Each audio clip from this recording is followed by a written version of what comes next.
চাপৰ ছয়বাৰী চাহ বাগিচাত অনুষ্ঠিত হয় এক শ্ৰদ্ধাঞ্জলি অনুষ্ঠান। সদৌ অসম আদিবাসী ছাত্ৰ সন্থাৰ সভাপতি প্ৰদীপ নাগক জনায় শ্ৰদ্ধাঞ্জলি জনাই প্ৰিয় নেতাগৰাকীক আদিবাসী সমাজৰ জাতিৰ নায়ক হিচাপে স্বীকৃতি দিয়াৰ লগতে প্ৰত্যেক বছৰে 8 এপ্ৰিল তাৰিখতো আদিবাসী লোকসকলে জাগৃতি দিৱস হিচাপে পালন কৰিব বুলি জানিবলৈ দিয়ে।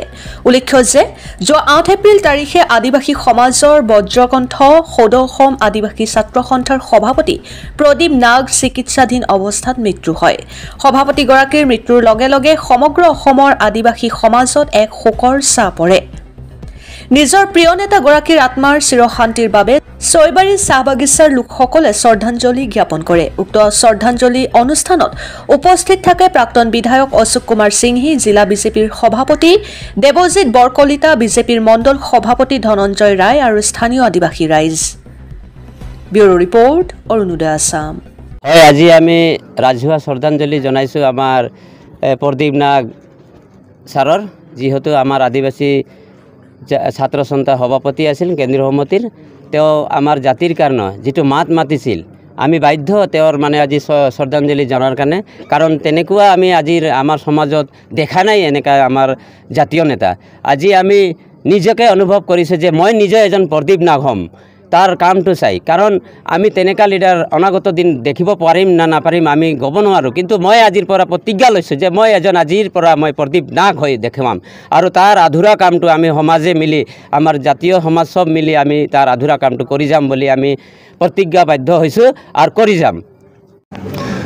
আজি আমি ছয়বাৰী চাহ বাগিচাৰ গোটেই ৰাইজে সমূহীয়াকৈ আমি আমাৰ আদিবাসী ছাত্ৰ সন্থাৰ কেন্দ্ৰীয় সমিতিৰ সভাপতি শ্ৰী প্ৰদীপ নাগ দেৱৰ যোৱা 8 তাৰিখে গুৰুগাঁৱৰ বেদান্ত চিকিৎসালয়ত মৃত্যু হোৱাৰ পিছত আমি যোৱাকালি তেখেতৰ হ'ল কামক্ৰিয়া হ'ল। তাৰপিছত আমি আজি সমূহ ৰাইজে মিলি আজি ইয়াত আমি শ্ৰদ্ধাঞ্জলি জ্ঞাপন কৰি আছোঁ তেখেতক।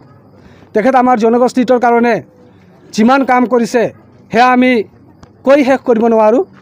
তেখেতে এই দৰিদ্ৰ নিষ্পেষিত জনতাৰ কাৰণে যি এক অনুপ্ৰেৰণা দি গৈছে সেয়া আমাৰ মনত চিৰদিন থাকি যাব। আমি তেখেতক কেতিয়াও পাহৰিব নোৱাৰিম। আমি নাভাবোঁ যে আমাৰ মাজত আৰু প্ৰদীপ ছাৰ নাই, কাৰণ আমি এজন এতিয়া আমি প্ৰদীপ নাগ আমাৰ মাজত এজন সোমাই গৈছে, আমিয়ে প্ৰদীপ নাগ। তেখেতৰ আধৰুৱা সপোন যিবোৰ আছিল আমি পালন কৰিবলৈ আমি প্ৰতিজ্ঞাবদ্ধ আজি।